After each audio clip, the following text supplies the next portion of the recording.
guides are available for members only in TBM Connect, and they will be shared in about 2 weeks from today. So in case I didn't mention this earlier, today's session is brought to you by our adoption strategy community. We have 2 members from the active work group, Stephanie and Dominic, presenting today's topic. If you are a member of TBM Council and not a member of our strategy communities, here is a quick QR code for you to sign up. We will be sending a follow-up with these links once again. And here's a little information about our adoption work group. Our mission is to empower individuals regardless of their industry or position. So we've got various industry representations from banking, insurance, manufacturing, healthcare within our adoption group. And here are the list of people that run the agenda of the adoption community. If you have about 2 hours a month and you're passionate about TBM adoption, sharing your knowledge with the wider TBM community, send an email to this email address you see here, info@tbmcouncil.org, and let us know about your interests. We'll like to talk to you and see if you could be a volunteer like Stephanie and Dominic here. All right, so without further ado, let's jump into the crux of today's discussion, the TBM Tower Layer Implementation Guide. The agenda is in front of you. Dominic, I'd like to turn this over to you right now. Excellent. Thank you. Thank you, Nikita. And good morning, good afternoon, good evening, everyone. Welcome. Welcome to our TBM Tower session.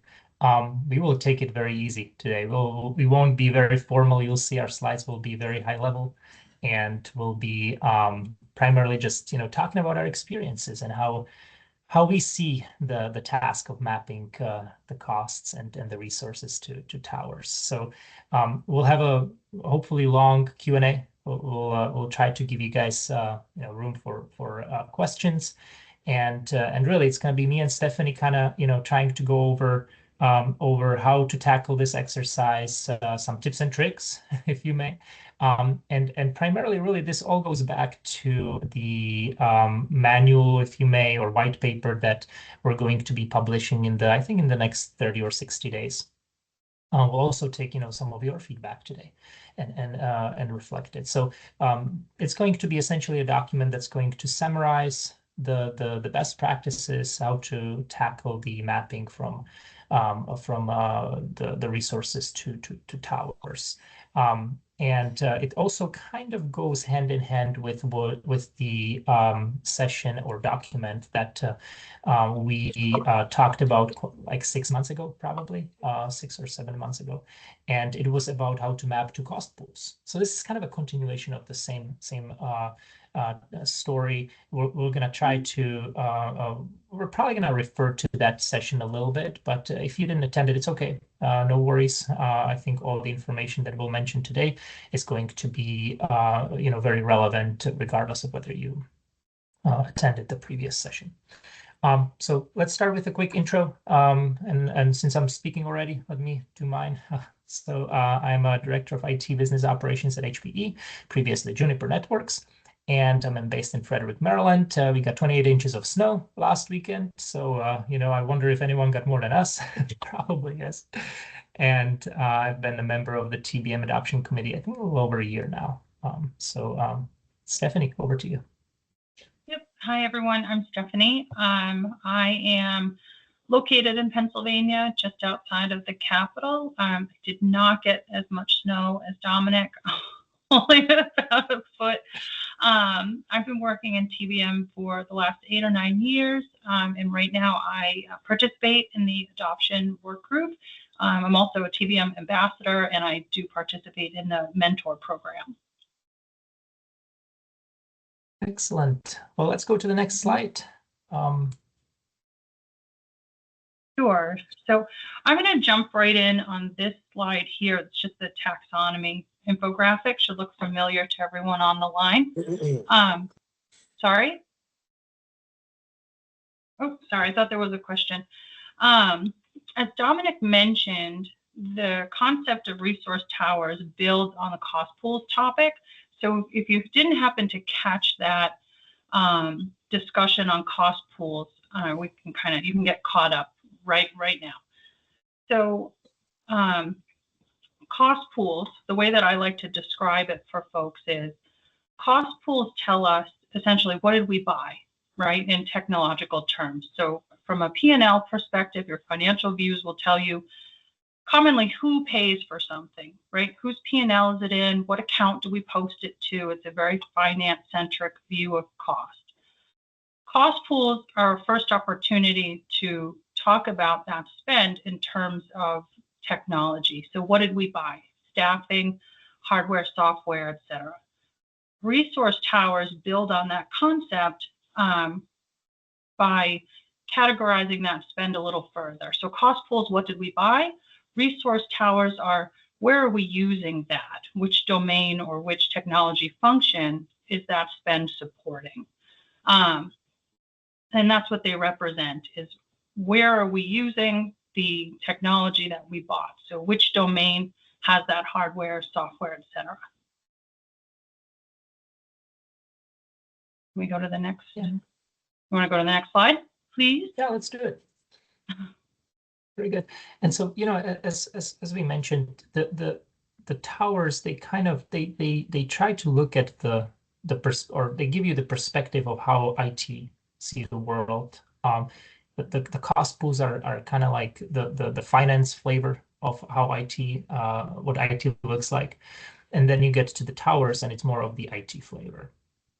So both are really, useful. But at the end of the day, you take the layer, you take the layer that kind of makes the most sense for the particular question or the particular use case, right? That's why there are so many of these layers. It's not just the one layer in the taxonomy. You have multiple. You have the cost pools, you have the towers, and then you go up to the solutions, right? And then there's the business units or products, or there's multiple layers, and they all serve a different purpose. You probably use them for different audiences, if you may, too. So, of course, this is about towers. So let's go back to just the towers in this case. And I don't think it really will matter as to what TBM tool you're using. I think what we're going to talk about in the next 2-3 slides, it's going to be relevant regardless of the solution you're using. You may be using Excel only, and that's probably going to be just fine as well. Because what we're going to talk about is going to be very conceptual. It's going to be very, okay, hey, regardless of what the name of the database or what name of the tool is, you're going to probably have to do similar, activities to get to classifying things into towers. So let's talk about what those activities are. So when you start TBM, when you start cost pools or towers, either way, you need data. Right, that's the starting point. You just need data. And the best information that usually you have is from accounting. In the US, you have GAAP. Outside of the US, you may have IFRS. At the end of the day, accounting has to already comply with certain regulations or guidances to compile data. And they look at it from a financial perspective, naturally, but they have to follow certain patterns to make sure the data is consistent. That's why accounting is usually the best start is to start with accounting data. And you get usually you get some sort of extract from your financial system, and it's going to have it's going to be one big spreadsheet essentially. And that's essentially what you're looking for. And accounting may tell you, hey, you spent $30 million per quarter last year or per month, I don't know, either way, right? As an example for your IT department. So that's the total. And this is really important. The total they show is going to be the total that you need to tie to in all your layers in TBM. You can't be showing 20 million in one and 10 million in the other. You gotta tie to the total. Okay, so it's also a way to make sure you stay on track. So you get all the data from accounting, and it's going to tie to $30 million. Let's just say for now. And then there's going to be a lot of lines. There's going to be probably thousands of lines in that spreadsheet. And every single line is going to represent a portion of the $30 million, right?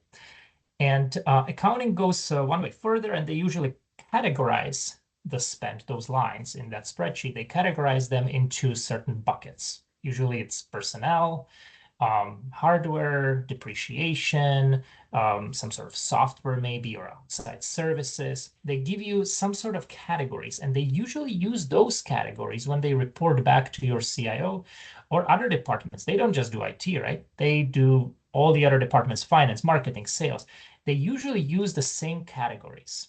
In their mind, personnel versus outside services, that's kind of how they look at the world. And going back to the cost pool layer, the cost pool layer is very similar in that flavor. Those high level categories that accounting uses, cost pool layer is kind of like that. They try to essentially standardize in a way the accounting categories across all of us, right? All the companies. And then you have one way of looking at the accounting data.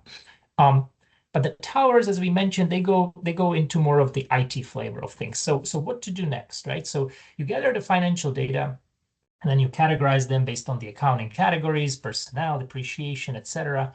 And then you realize that for each of these buckets, you can't really just go and get this information easily the same way. Depreciation, you'll have to tackle a little differently than maybe the employee cost.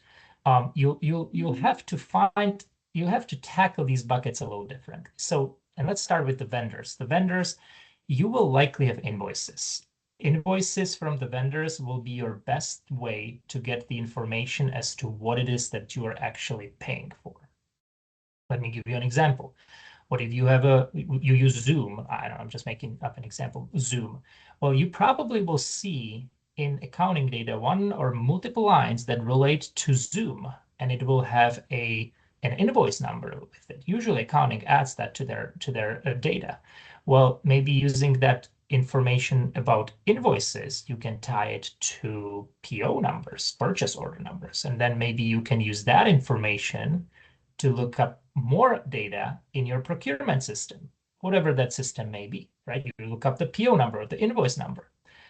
That will give you the information about the vendors primarily, software, maybe even some managed services, anything that goes to your procurement system.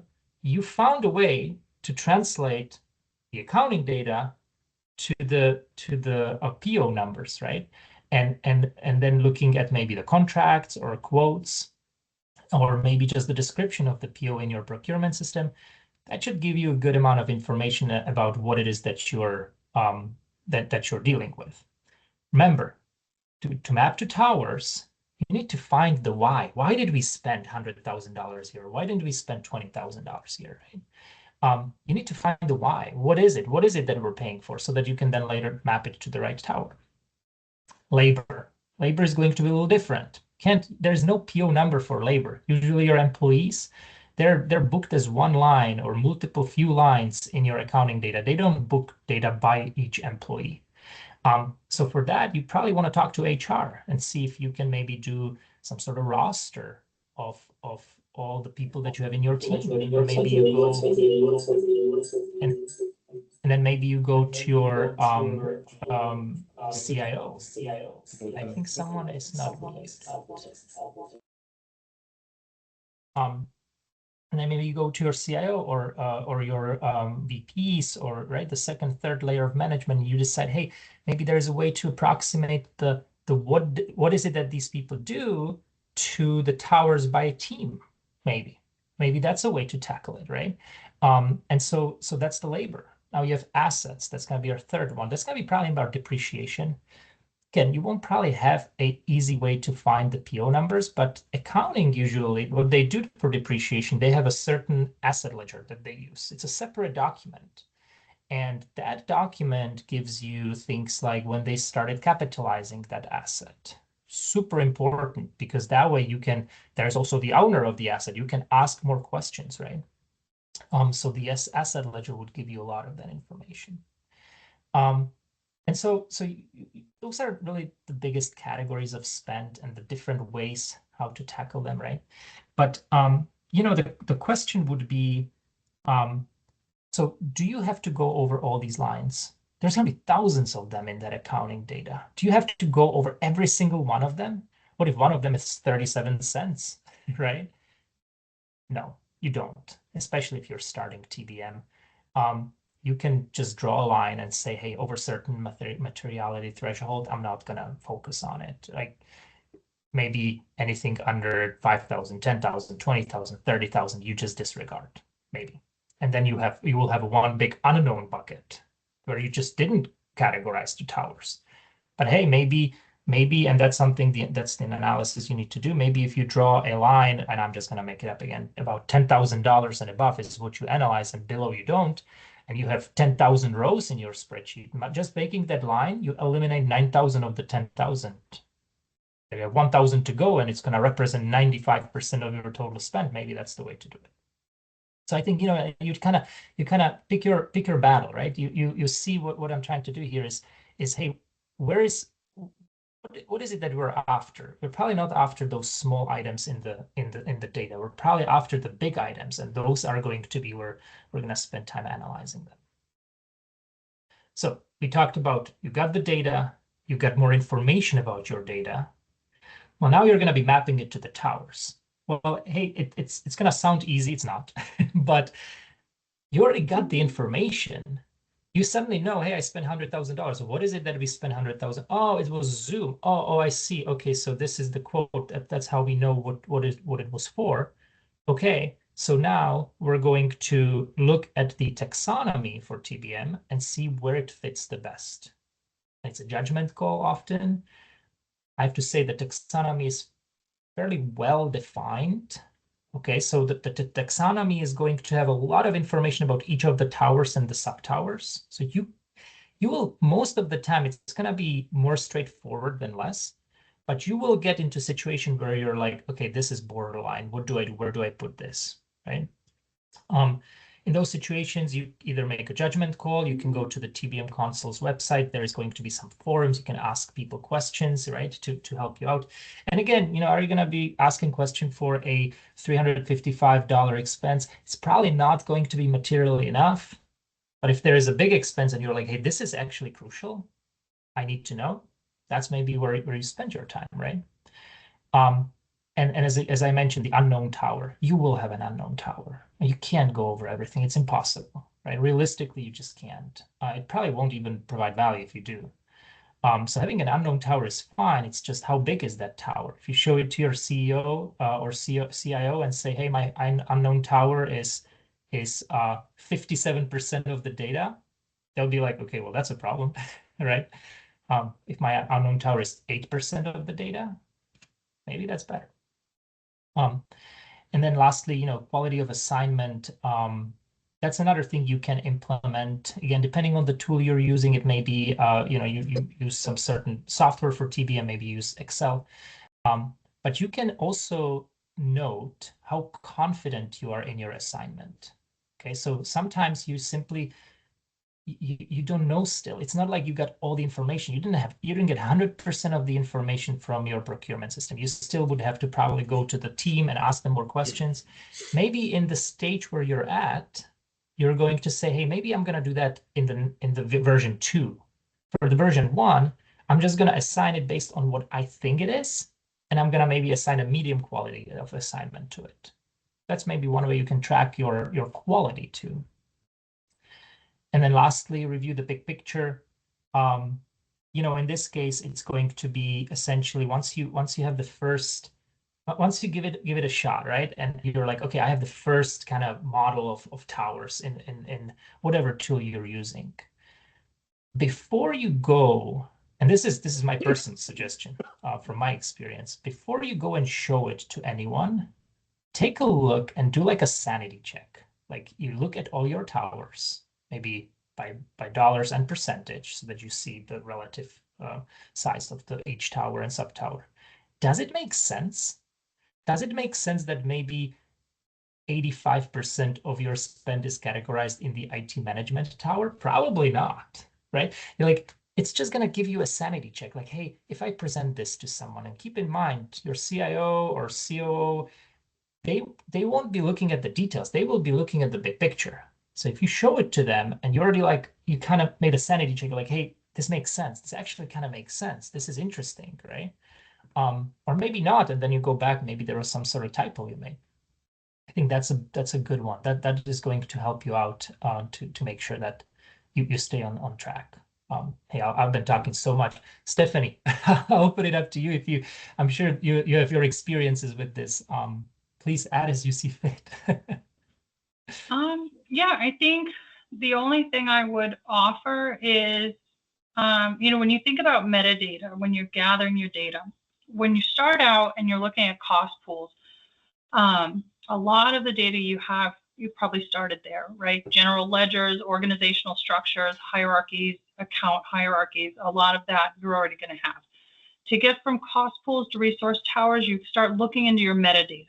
So in your book of assets, it's going to be your asset subledger, right? A lot of the time, asset classification, categorization is already kind of intended conceptually in alignment with resource towers. In labor, a lot of the time you can map your job titles, job families, job functions to resource towers, or some organizations are explicitly organized by technology function or domain. So you can sometimes do a cost center alignment. If your infrastructure cost centers are under a certain department or part of your org structure, sometimes our org structures explicitly, support that already. Excuse me. And I think that's a really good one because the towers, as I mentioned, right, they kind of represent the IT flavor of the world, how IT sees IT. To your point, Stephanie, some departments may already be structured that way. In fact, most likely you have your infrastructure department, you have your applications department. The towers kind of look at that the same way. So yeah, to your point, it's definitely that's a way to potentially get that information as well, just by the department or cost center mapping. Hey, one question for you, Stephanie. And Stephanie and I had a discussion a couple of days ago, and we kind of talked about how we're gonna tackle this session. And there was one thing that we talked about that I thought would be good to bring up here. Stephanie, how long do you think it takes to build the first view of TBM? Okay, so it depends on a couple of variables, right? The size of your technology organization, volume of spend, and the complexity of your organization. And then I think the amount of resistance you might be up against is going to have an impact as well, right? So if you're in a large, complex, matrixed environment and there's a lot of resistance to TBM, it's going to take you a very long time because you're going to need to kind of step through it a little more thoughtfully and build relationships as you go to change kind of hearts and minds and build buy-in as you build. The alternative or the other end of that same spectrum is if you're in a smaller, spend environment, your org structure is kind of already aligned with some of the TBM frameworks, and there's a lot of support and interest, then it's going to be a lot easier for you to move very quickly. Absolutely. So I would say, right, it's definitely going to be about the complexity. The more complex the organization, the more time it's going to take. Absolutely, the size of the organization, as Stephanie mentioned, the sponsorship. Really, you gotta have executive sponsorship. It's gonna be way too difficult to run it without executive sponsorship. That's a big one. The other thing, so in terms of the number, right? We still have to kind of how many months or weeks or days or how. I think 3 to 6 months. Stephanie, would you say that's kind of a average in your mind as well? It is. I think when we talked about it, 4 to 6 months was the sweet spot, I think,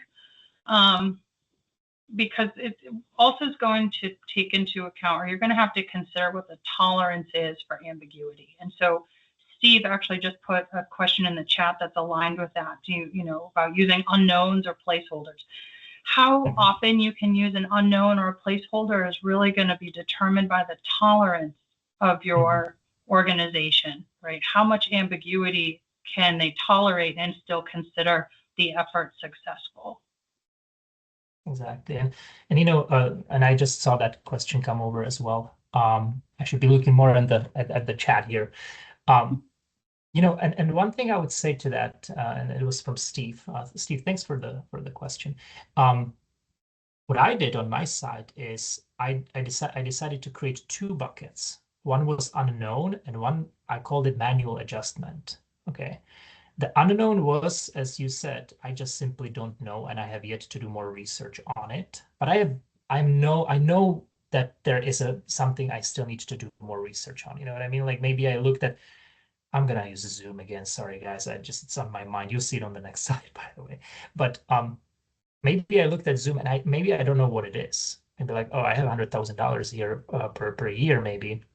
I don't know what Zoom is, and I can't read, you know, the PO doesn't really have good information. I have to still go to the team, ask more questions. What is it that they use Zoom for? Maybe for now, I'll put it into an unknown bucket. But maybe if I drew a line of $10,000 and above or $100,000 and above for the data that I actually even look at, the remaining data that's below that threshold that I didn't even look at like at all, I don't even know what's in there because I consider it immaterial for now, I put into manual adjustment. And that tie is going to tie to the accounting totals. So that's how I tackled it. Again, there's probably different ways you can do that. But you know, as Stephanie mentioned, it's about the how much unknown your organization tolerates, and you know also the stage of TBM where you're at. If you started 3-4 weeks ago, you probably will have a much greater unknown tower than if it's been a year that you've been building TBM or 6 months or 4 months. So it's going to also depend on the maturity. All right, before we jump to the next slide, Stephanie, is there anything else that we forgot to add? I don't think so. I don't think so. All right, let's do the next slide. Okay, Okay. Zoom. All right. So we will have two examples here. I'll take Zoom because, as you can see, I've mentioned it already so many times. But it's gonna be about Zoom, and the next one will be AWS. We wanted to do it so that one is easy and one is difficult. As you can imagine, AWS is gonna be much more difficult to assign than Zoom. But you know, just to kind of use a very specific example that a lot of you may be able to you know relate to in your organizations. So Zoom, or you know, you can any other tool like that, right? You're using Teams right now, so in a similar fashion. So how do I know about Zoom? So I got the data right, and I got all the different lines for Zoom. Well, fortunately, Zoom is going to be a little bit easier because there's going to be probably 1 or 2 lines max for Zoom. It's going to have probably the invoice that the accounting folks probably prepaid because Zoom still is a little more expensive. Probably it's going to be on a prepaid schedule, and it's going to be prepaid over the term of the contract. Let's just say 12 months. So I found the data from maybe last quarter. I see Zoom in there. I see the invoice. I look up the invoice in my procurement system, and I see that it's very easy. It says, hey, Zoom is a tool to connect our employees around the world over video calls or video conferencing. So I know enough now to say, okay, in my TBM model, I'm going to be assigning the tower. This is going to be the licensing tower in the application, or licensing subtower, excuse me, in the application tower. In the 4.0 taxonomy, you actually have end user software in there. So if you're still under the previous taxonomy, you probably would use something like end user software. But that's kind of the idea here. And that's really it. I mean, that one is really easy usually. And I see that we have one question. Yeah, let's do Sam, please. I don't know if I have to unmute you. Let me try that. Sam should be able to Hello unmute there. you. Can you hear me okay? We can hear you. Hey. So one of my observations in this area is the function of technology, like Zoom, as your example here, that function of technology is universal, irrespective of the consuming corporation. So here at Legal in General, we use Teams, for example, but lots of customers use Teams. I kind of feel that there's almost like, why is there not just the library? You know, like all of these software vendors, hardware vendors, like it's already known what they provide, what they do in the mapping to the tower. Why does every single TBM implementer, practitioner, or Aptio user or Magic Orange user have to go through this process of kind of mapping into towers? Why can't we hold somewhere that universal mapping to as a quick start on our implementation? I kind of feel like that would be something really advantageous for TBM Council to kind of take a look at and think about. And I think that's a good. No, I love that. That's a good point. I think for many vendors, as you said, Zoom is definitely an example of that. You can make a universal mapping. You're absolutely right. Now, keep in mind, there will be also the ones that are more difficult, where they provide multiple towers, multiple different solutions, and those will be. You can't just say, "Hey, everything under AWS is always servers compute." You can. Absolutely. I think if I look at some of the tooling that comes out of like Cloudability, there's actually already a tower classification for a lot of the cloud-based services, and something I'm driving with the tooling providers around, like you're already doing it in part of your platform for cloud, like do it once and well, like ServiceNow do a whole load of normalization of data for software discovery and hardware discovery to take the heavy lift off the customer. So anyway, I kind of made my point. It's totally good. And Nikita, that's something maybe we write down. That's a very interesting suggestion. Thanks for that. Yeah. All right. We can do one more question. Michael. Feel free to go off of mute if you can. Hopefully it allows you.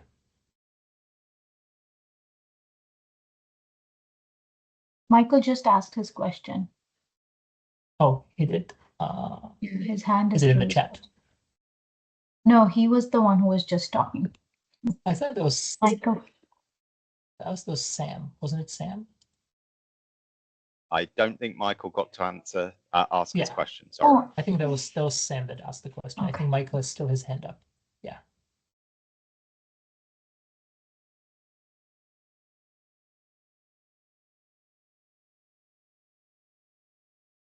Does it allow you, Nikita, to unmute Michael? No, I'm sorry. That was an accident. Oh, no worries. We thought you had a question.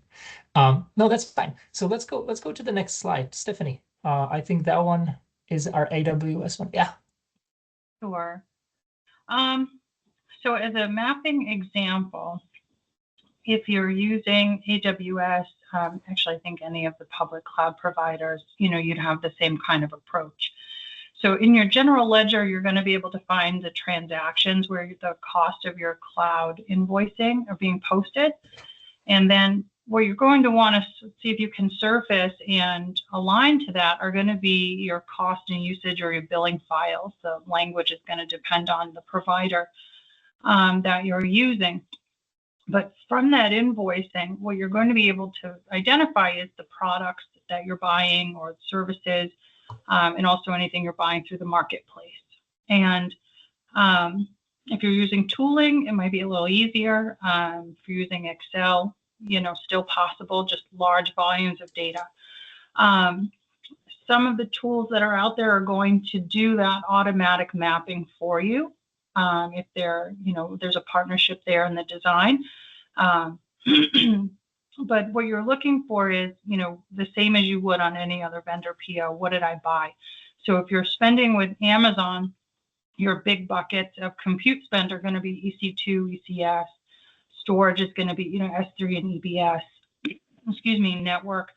An example of network would be VPC, or data is going to be Dynamo and RDS are pretty widely used. But an Amazon invoice is really large. But that product, it's a tagging strategy on product, essentially. And when you're thinking about implementing a tagging strategy to get from cost pools to resource towers. Cloud is also a good example of how you're going to want to consider the tagging strategy that will take you up into the higher levels of the TB or TBM modeling or following the taxonomy. So in example, if you're buying SaaS licensing through Amazon's marketplace, you can tag that purchase as software, but you're also going to want to take the opportunity to tag it as which software. If your business uses whatever your unique identifier is on your application, so that when you do move on into other layers, you're going to know, yes, I bought software, but it was this specific software package I purchased through this provider also. And you would want to take that opportunity if you're mapping any vendor spend for something. If there's something that's tribal knowledge, sometimes we can't get out of procurement systems, what specifically did I buy? To get from cost pools to resource towers, it's enough to know I bought software, but when you want to keep going, you're going to want to know which one. Similarly, if you were tagging, let's say servers, cloud servers, you may have a need based on your use cases to know that, yes, I'm buying server capacity, but I'm buying Red Hat server capacity specifically, right? And it's going to really depend on what the appetites are at your organization, what your use cases are, if you need to get that granular. But in the case of vendor purchases, if you're already doing a lot of research into metadata, it's likely worthwhile to just add the tag, and not have to go back and revisit and re-research. Yeah, Amazon, I think, sounds complicated a lot of the time, but the product mapping makes the bridge from cost pools to resource towers pretty achievable. So maybe not a super robust example, but GCP or Azure, they're going to be the same thing. Your product or purchase or service description is going to be the clearest line you can draw between what did I buy and what domain or function does it support.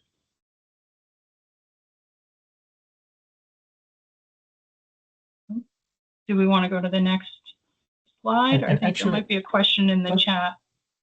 Let me add to it before we get to the question. Just one thing.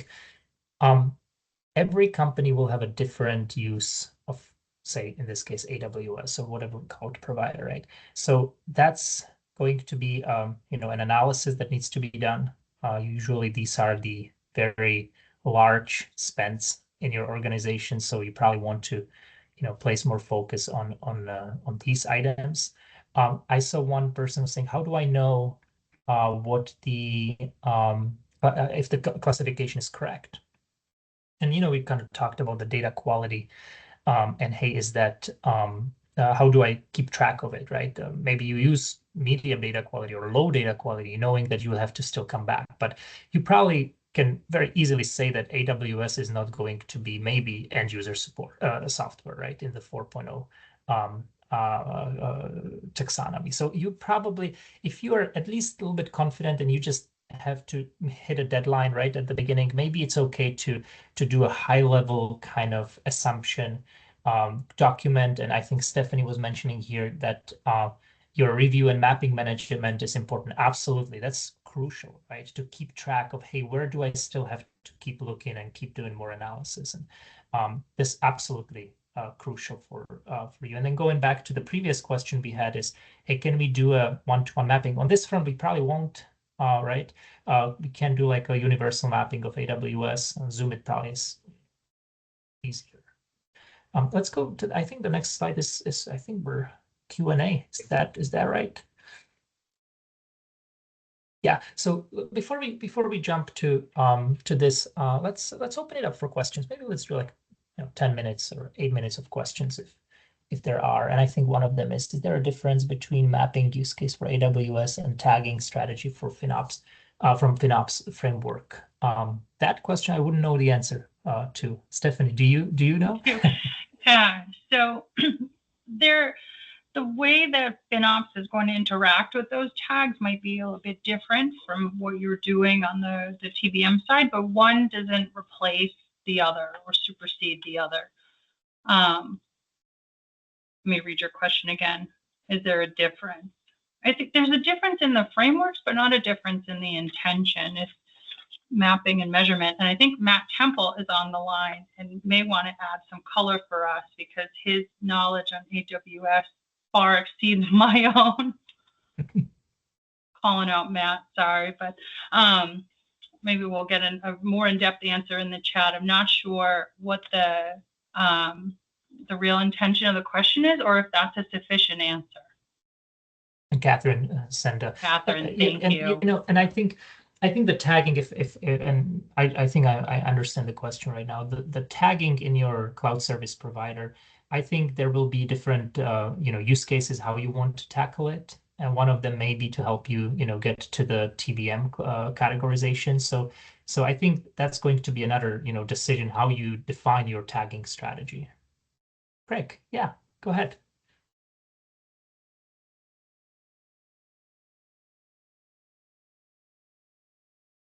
Feel free to unmute, and if it lets you. Oh, got it. All right, it just unmuted me. Thank you. Hey, hey, thanks. This was very informative. So we're going down a journey at the company that I am to implement a taxonomy. We have the cost pooling in place. What we're looking to do as the next step, and maybe Stephanie, it was good to hear your journey at your company. We're looking to create the towers in the ledger using cost center rollups, so we can aggregate. We're kind of dispersed. We have multiple divisions and functions, and our IT costs are spread out all over the company, but we're able to aggregate in total by cost pools. Now we want to put the taxonomy in the ledger using cost center rollups. So we lay the foundation to implement an ITFM tool at some point in the future to go to the next level. So just wanted to see if that approach sounded good. And Stephanie, it sounded like you did that in your prior company or your prior life. I just kind of wanted to know how that journey went. Sure. So I'm going to apologize, Janie. Ask me that one more time. I'm sorry. I've implemented TBM at a couple of different companies. I just want to make sure I pick up on the right. The right. Yeah. Answers. We're looking to do the cost towers in the ledger using cost center hierarchy rollups, right? Versus doing all the mapping outside of the ledger. So instead of getting into the weeds and the metadata, you want to take your cost center structure and align it in that way so it's explicit. And to do that, you're going to need the support of it depends on who owns your org structure. If it's a finance function, then you would need their support to do that. But in one of my past lives, that was the approach that we took, where it was understood that a particular department was infrastructure, and that department head had organized his business in a way where his org chart was tied to the cost center structure. So you knew which cost centers were EA, which were cloud, on-prem, so on and so forth. But it was part of the business design. So it was an enterprise decision to structure the org chart in that way. And then what we had was a static mapping of cost centers to domains. And then it was the responsibility of the finance function, because they owned the design, if they did any kind of reorg or restructuring, that they had to share, any changes to the mapping back to the TBM effort, so we could affect that change within the modeling. Okay, great. Thanks. That's helpful. Just wanted to validate our approach, right? Yeah. Yeah. Okay. Perfect. Thank you so much. You're welcome. Dominic, can we take one question here from Mario Muscat? Absolutely. It's in the chat. Yeah, last but third from the bottom. I'm just gonna read the question. I'm very new to TBM, and today was the first touch with such methodology. What should be my next step in deepening my knowledge and assess potential implementation in my organization, which is a bank, in the bank industry, please? Very good question. Well, first of all, welcome to the TBM world. and I think you're in the right session as well. So I think to familiarize yourself with TBM, it would be good for you to read the taxonomy, read what actually it shows, what buckets it provides. I think it would be really useful for you to know how the taxonomy is defined.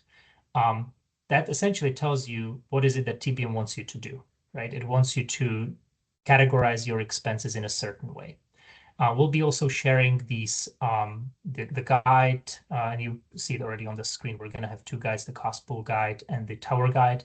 Hopefully that's going to happen in the next, again, 30 to 60 days. But aside from that, really go to the TBM console, become a member if you're not yet. There's going to be a lot of information you can start with. They also offer certain certifications that would help you get up to speed as to what is it that TBM wants you to achieve. And then in terms of the actual implementation, we kind of already tackled it here. It goes back to starting really with the data from your accounting team, from your finance team. I think the previous question was, can we use some sort of proxy of using maybe the departmental structure to towers or the geo structure to the cost pools? You can do that too, right? There's always, as Stephanie mentioned, there's always the quality of that proxy you have to keep in mind. Is your organization structured in that way that aligns with the towers? And if so, then hey, that may be a good way to start.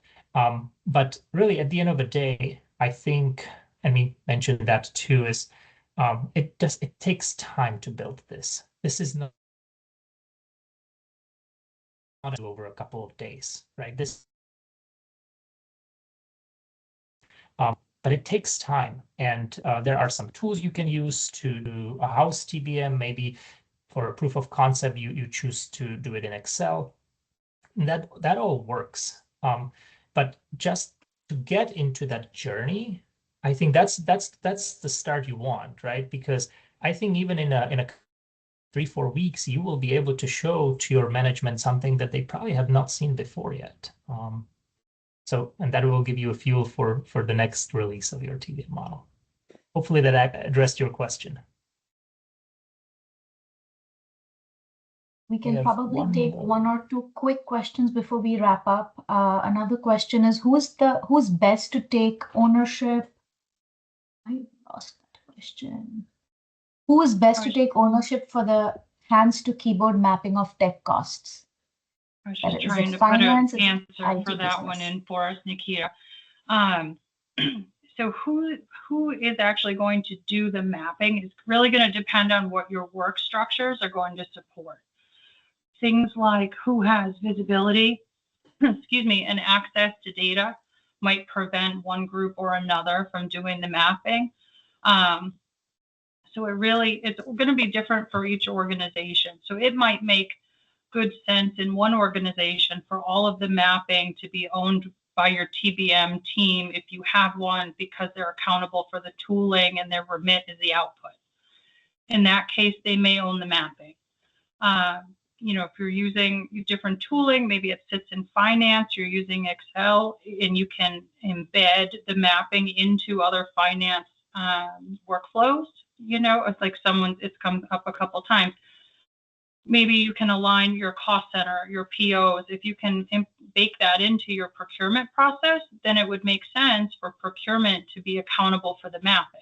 Otherwise, it wouldn't maybe make sense for procurement to be responsible for that tag if they're not close enough to TBM to understand what they're tagging and whether or not you have any power there to encourage them to adopt that tagging practice for you. So it's going to really depend on what your organization can tolerate and what your other workflows are. See a hand raised from Sam. It might not be a quick question, but I'll ask it quickly. So I'm interested in your views on kind of what the tower buckets should be representing. And I think the answer might be it depends, but I'll ask it anyway. So some of the thing that we've been held up in our organization is if we take server within the compute taxonomy, is that bucket about representing the entire cost base of delivery of server. So it's staff costs, it's depreciation, it's tickets, it's all manner of things. It's the application software that goes into the management and the provisioning of a server. Or do you kind of narrow that in a little bit and kind of just put the server bit in there, and actually other bits of the server world sit elsewhere? And I've had kind of different conversation with different people, including Matt Temple, who I think is on the call. I'm just kind of interested in your viewpoint, and is it it depends? All right, I can start, and then Stephanie, I'm actually curious if you tackled this differently than I did. So for servers, and let's just use servers as an example. I think, yes, your support of the servers, maybe you do in-house or managed service, the server itself, the depreciation for the server, maybe the OS that you may have purchased separately for that server, that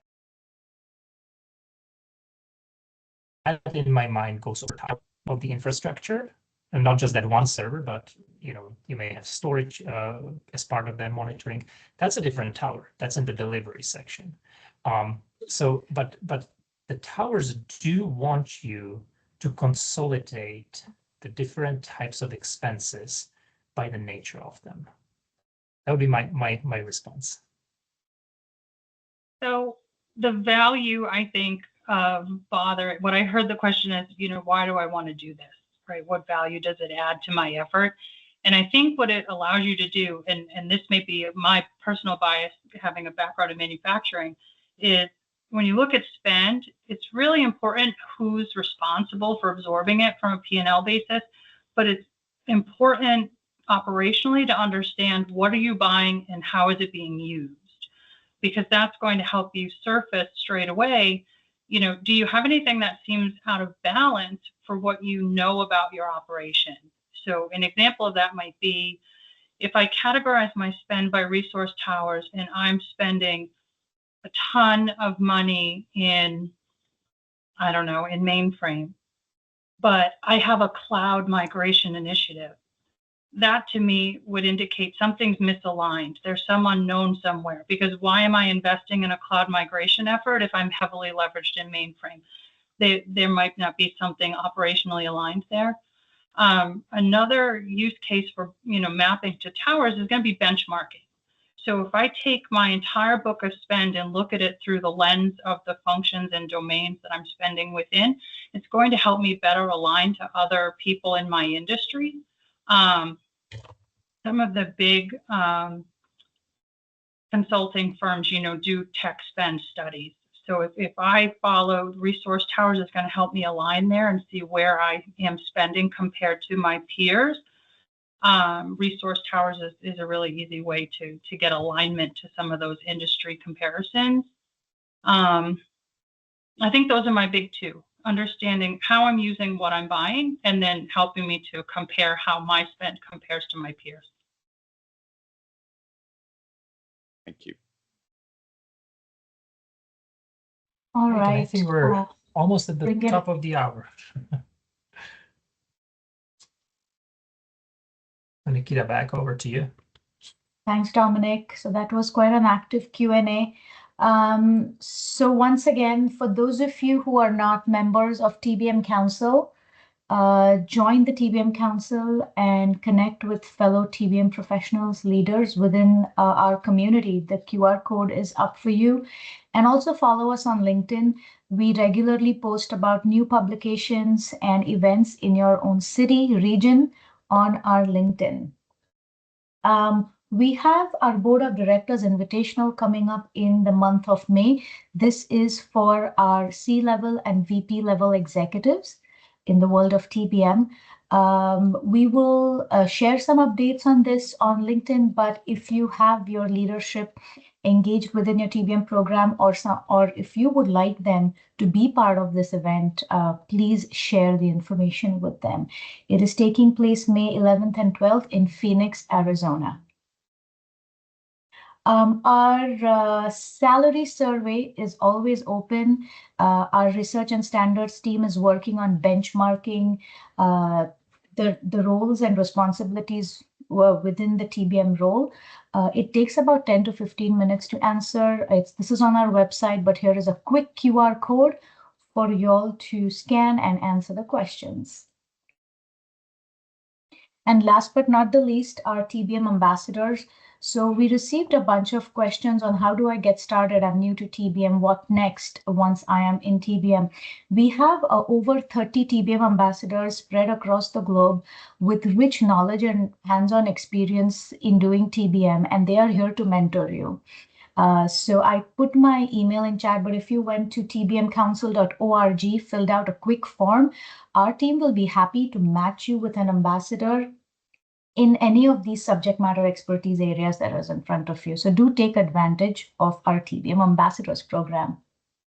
That brings us to the end of today's session. Thank you all very much.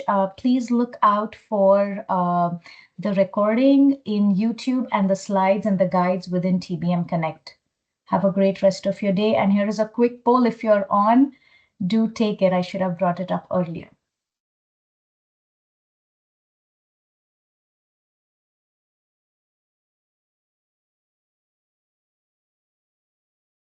Thank you all and have a great rest of your day. Bye, everyone. Thanks for attending.